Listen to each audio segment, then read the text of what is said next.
Assalamualaikum warahmatullahi wabarakatuh. Halo teman-teman, ketemu dengan aku Septi. Kali ini kita akan membahas FR tentang berpapasan. Cuma berdasarkan FR itu soalnya nggak seperti biasanya gitu loh. Jadi intinya ada matematika ngitung, misalnya Budi berangkat dari kota A jam 7, jaraknya sekian kilometer. Beno dari kota B, jaraknya sekian. Jam berapa Beno harus berangkat supaya berpapasan dengan Budi? Jadi intinya yang ditanyakan pukul berapa sih si Beno harus berangkat biar berpapasan gitu kan. Jadi di sini aku mencoba untuk membuat soalnya tuh kira-kira ya seperti ini gitu loh. Yuk dibahas. Soal nomor 1, Budi berangkat dari kota A pukul 7 WIB dengan mengendarai mobil berkecepatan 60 km per jam. Beno berangkat dari kota B dengan mengendarai mobil berkecepatan 80 km per jam. Jika ketika berpapasan Budi telah menempuh jarak 120 km dan Beno 240 km, pukul berapa Beno berangkat? Nah teman-teman, kalau di gambar itu jadi seperti ini ya. Jadi intinya si Budi itu dari kota A ya, sama-sama B, jadi di sini aku tulis A. Itu 60 km per jam pukul 7. Nah, si Budi itu udah menempuh jarak 120 km. Si Beno itu udah menempuh 240 km dan kecepatannya 80 km per jam. Nah, si Beno itu berangkatnya pukul berapa gitu loh, kayak gitu. Nah, misalnya berpapasannya di ini, di yang biru ini. Jadi pertama kita gimana kalau misalnya mau pakai cara yang cepet gitu ya, yang biasanya itu kan kita nggak ngerti ya siapa yang berangkat lebih dulu dan jaraknya berapa. Jadi pakai logika aja gitu loh teman-teman. Dicermati aja gambar ini. Ini kan ada kecepatan, ini juga ada jarak, ingat JKW. Ini ada K, ini ada W. Nah berarti kita W lah, aduh salah. Maksudnya tuh jarak, astagfirullah. Sorry. Nah, jadi di sini ada kecepatan dan di sini ada jarak. Berarti kita bisa tahu apa? Ingat JKW, yang belum ada itu kan W-nya. Nah, kan ada pukul 7, kan ini pukulnya, bukan waktunya. W-nya itu kan jarak bagi kecepatan, 120 bagi 60, hasilnya kan 2. Jadi waktunya 2 jam. Kalau si Budi dari kota A itu berangkatnya pukul 7, terus dia itu sampai berpapasan itu butuh waktu 2 jam. Berarti pas berpapasan di sini itu pukul berapa? Pukul 9 ya teman-teman. 7 tambah 2 jam. Berarti kan pukul 9. Nah, kalau kita udah tahu pukul 9, di sini ingat yang di Beno itu kan ada kecepatan. Ini kan ada K. Terus di sini ada jarak. Nah, berarti kita bisa tahu waktu ya kan? Waktu Beno sampai berpapasan itu berapa jam? Berarti kan jarak bagi kecepatan. Berarti 240 bagi 80. Hasilnya 3 jam gitu kan. Nah, 3 jam itu kalau misalnya papasannya pukul 9, berarti si Beno itu berangkatnya pukul 6 gitu ya. 3 jam sebelum pukul 9. Jadi jawabannya itu yang B. Kayak gitulah teman-teman. Jadi teman-teman cari aja dari besaran-besaran yang diketahui itu apa. Nah, nanti pasti tahu, maksudnya dia berangkat pukul berapa gitu loh. Kayak tadi kan kita nyari waktunya, ini juga nyari waktu.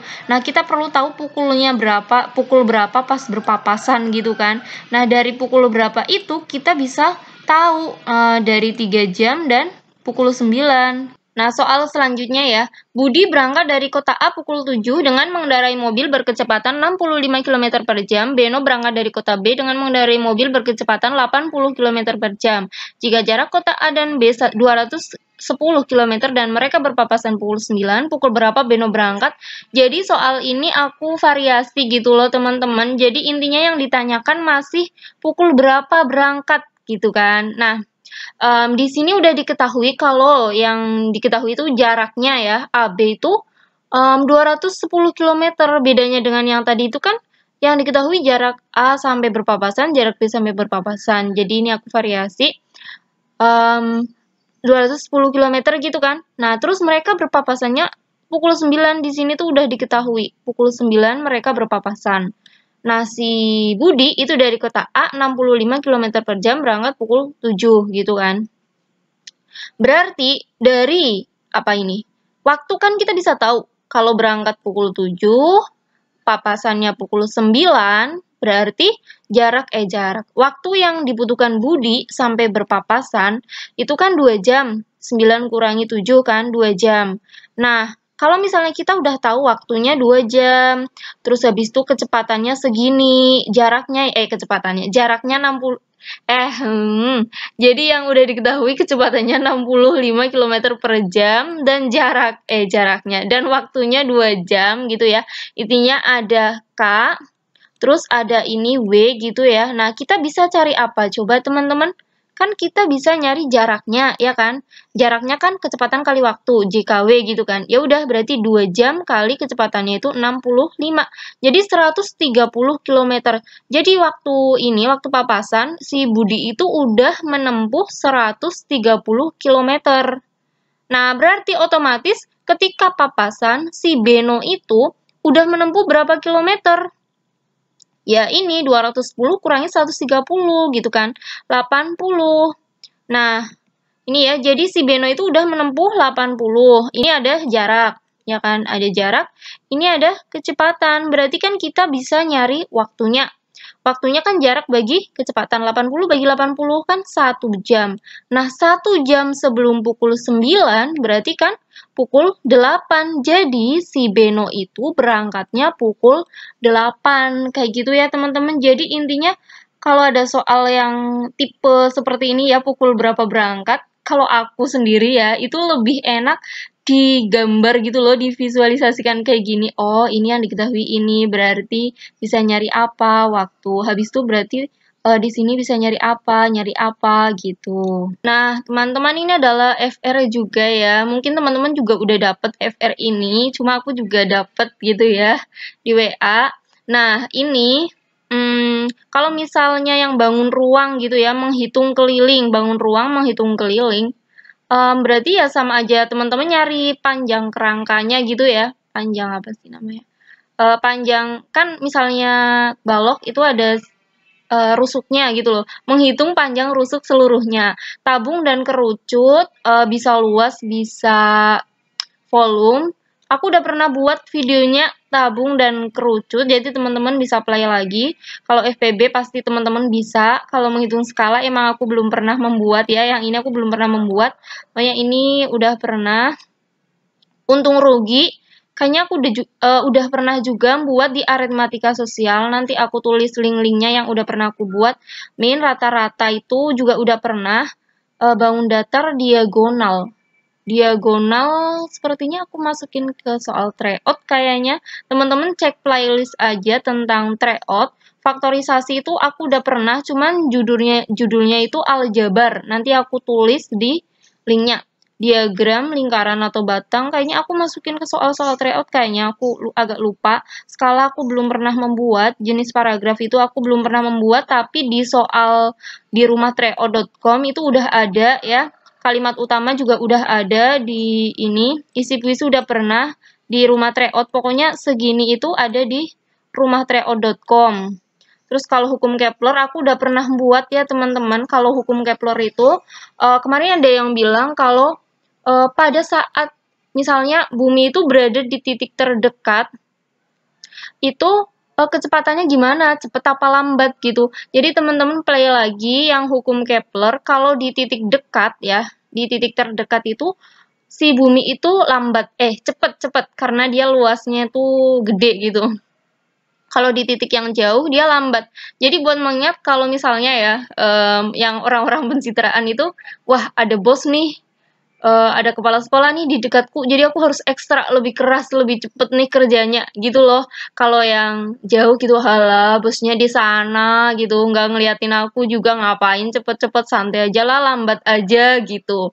Terus kalau perubahan wujud emang aku belum pernah membuat, cuman teman-teman pasti bisa, tinggal ngeliat yang mencair, melebur dan sebagainya. Dan aku saranin teman-teman juga cermati yang melepas kalor atau memerlukan kalor, siapa tahu ditanyakan. Kalau energi mekanik, energi potensial, energi kinetik gitu ya, aku udah pernah membuat yang ini.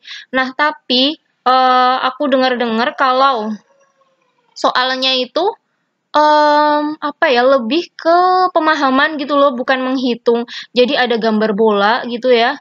Nah, Terus nanti tuh di sini kayak energi potensial, kalau di sini kan energi kinetik yang di bawah kayak gitu loh teman-teman. Jadi nggak ngitung kata-kata yang dari udah tes gitulah. Kalau sinar gamma ini masih terlalu luas ya, bisa manfaatnya, bisa dampaknya, bisa apa gitu. Cuman aku udah pernah membuat garis edar atau orbit planet itu masuknya ke hukum Kepler juga. Garis edarnya itu bentuknya elips ya teman-teman, sesuai dengan hukum 1 Kepler. Kalau dekit presiden aku belum pernah, ini juga belum pernah. Kalau ini aku udah masukin di soal rumah tryout gitu ya, yang ini. Kalau yang ini aku juga belum pernah, Pancasila juga ada di rumah tryout yang ini. Nah, aku juga dengar ada soal kenapa langit berwarna biru gitu ya, itu karena kalau ngelihat opsinya, bisa juga karena ada yang menyebutnya cuma hamburan atau dispersi, ada juga yang menulis polarisasi karena hamburan, itu sih. Terus juga ada pertanyaan, kenapa bumi itu berotasi gitu. Kayaknya emang soal yang fisikanya sih lebih cenderung ke kayak konsepnya gitu loh. Kayak ada juga hal-hal berikut yang tidak menerapkan konsep fisika itu apa, kayak kegiatan di sehari-hari, misalnya mengukur kedalaman laut kayak gitu. Kalau mengukur kedalaman laut itu pakai konsep fisika karena pakai pemantulan gitu, pakai pemantulan bunyi, pakai sonar gitu.